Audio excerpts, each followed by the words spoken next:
महिला सम्मान योजना के लाभार्थियों को मैं कहना चाहूँगा कि आप ये 3 गलतियाँ कभी ना करें।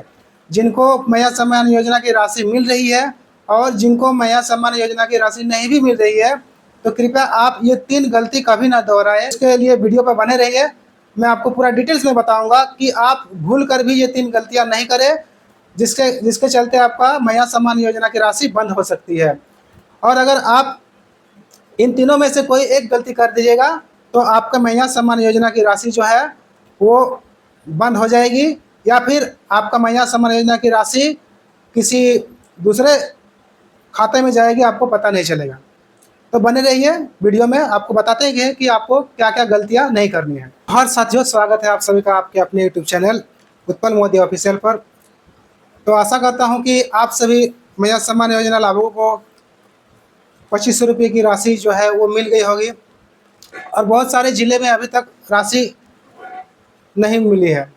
नहीं मिलने का कारण यह है कि दोस्तों कि अभी तक बहुत सारे ज़िलों में ये पैसा भेजा ही नहीं गया है, तो आपके खाते में कैसे आएगा। आप लोग सोच रहे होंगे कि महिला सम्मान योजना का जो पैसा आता है वो हम लोग को उसका स्टेटस कैसे चेक करेंगे। तो इसका स्टेटस चेक करने का बहुत ही सिंपल एक तरीका है दोस्तों, कि आप अपने पंचायत में चेक कीजिए। आप अपने पंचायत का किस जो महिला सम्मान योजना के लाभुक है उसी से आपको जानकारी मिल जाएगा, या आपको एसएमएस के माध्यम से भी मिल जाएगा। अगर इस तरह से आपको जानकारी मिलता है तो ठीक है, नहीं तो आप किसी बगल वाला महिला सम्मान योजना लाभुकों से पूछ कर जान सकते हैं कि उसके अगर उसके खाता में राशि आ गई है तो आपके खाते में भी आ जाएगी। ऐसा नहीं है कि दोस्तों उसके खाता में आया है और आपके खाता में नहीं आएगी, ऐसा नहीं होता है। जब झारखंड सरकार के द्वारा पैसा भेजा जाता है तो वो डीबीटी के माध्यम से भेजा जाता है। डीबीटी यानी कि डायरेक्ट बेनिफिट ट्रांसफ़र के माध्यम से किया जाता है। जैसे भी वहाँ पर पैसा भेज दिया जाता है तो सभी लाभुकों के खाते में पैसा आना शुरू हो जाता है। तो इसके लिए आपको चेक करना होगा कि आप बगल वाला लाभुक से पूछ कर जानकारी लीजिएगा। अगर आपको जानकारी नहीं मिलता है, अगर उसका पैसा आ गया है तो आपका भी पैसा आ जाएगा। अगर आपका पैसा नहीं आता है तो इसका मतलब है कि आपको प्रखंड कार्यालय में जाकर संपर्क करना पड़ेगा, तभी आपको इसका सटीक जानकारी मिल पाएगा।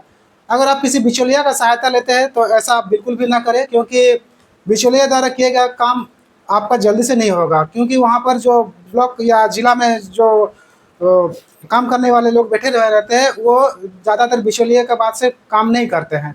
तो सबसे बढ़िया ये होगा कि आप खुद लाभुक स्वयं जाइए। अगर ब्लॉक में अगर आपका काम नहीं होता है तो आप जिला जाइए, आपका काम अवश्य हो जाएगा दोस्तों।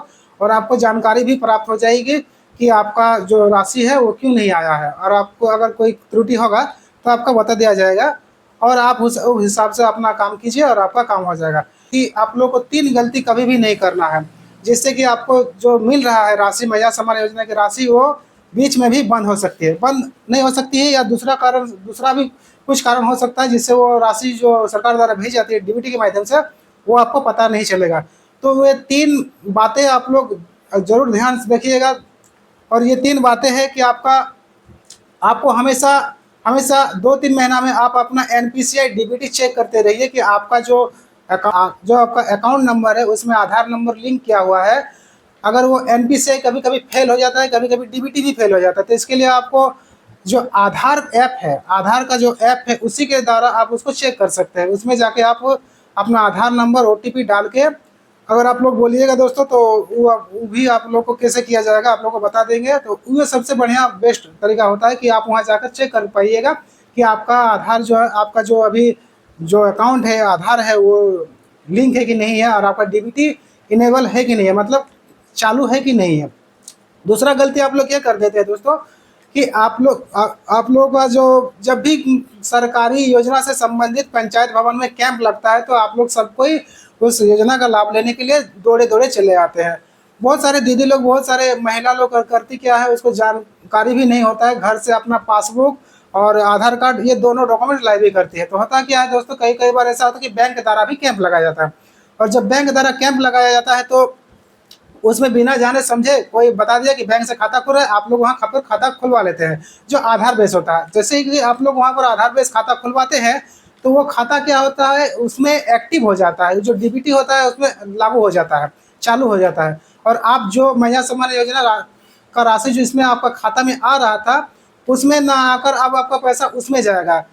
तब आपको जब नया सम्मान योजना की राशि भेजी जाएगी तो आपको पता ही नहीं चलेगा कि मेरा सबका पैसा आ गया है, मेरा पैसा नहीं आएगा, तब आप परेशान हो जाइएगा। तो जबकि आपका पैसा वो जब लास्ट में जब खाता खुलवाए उस खाता में आपका पैसा तो आ गया होगा। तो इस तरह से आपको जहाँ तहाँ से एक से ज़्यादा अकाउंट नहीं खुलवाना है, खास करके सरकारी योजना का लाभ लेने वाले लाभुक होते हैं जो। और एक नया जानकारी आपको दे दो दोस्तों कि नए लाभुक जो मैया सम्मान योजना के जो नए लाभार्थी है जिसका अभी तक आवेदन नहीं जमा हुआ है, जो अभी तक मतलब अप्लाई नहीं कर पाए हैं, उसका नवंबर में आवेदन जमा होने का संभावना है।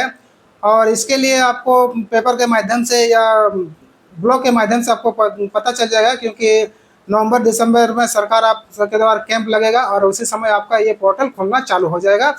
तब तक आप लोग भी अपना आधार कार्ड और बैंक पासबुक रेडी रखिएगा। तब तक आप लोग क्या कीजिएगा, अपना जो आधार है और बैंक है उसको लिंक करवा लीजिएगा। और एनपीसीआई का एक फॉर्म आता है जो दोस्तों, वो एनपीसीआई का फॉर्म आप लोग बैंक में उसको जमा करना होता है, तभी जाकर वो बैंक आपका वो जो है डीबीटी है जो आप माने किसी सरकारी सहायता की जो राशि आती है वो उसको एक्टिव कर देता है, तो आपका वो डीबीटी लागू हो जाता है, चालू हो जाता है। और इस तरह से आपको मैया सम्मान योजना की राशि या कोई किसी भी सरकारी राशि जो डीबीटी के माध्यम से आता है या सरकार द्वारा भेजी जाती है तो आपके खाते में आ जाए। आशा करते हैं आप लोग को ये वीडियो अच्छा लगा होगा। अगर अच्छा लगा है तो चैनल को सब्सक्राइब कीजिए और बेल आइकन को जरूर दबा दें, ताकि कोई भी वीडियो मैं अपलोड करूंगा तो आप लोगों तक ये जानकारी सबसे पहले पहुंच जाएगी। तब तक मिलते हैं अगले वीडियो में। जय हिंद।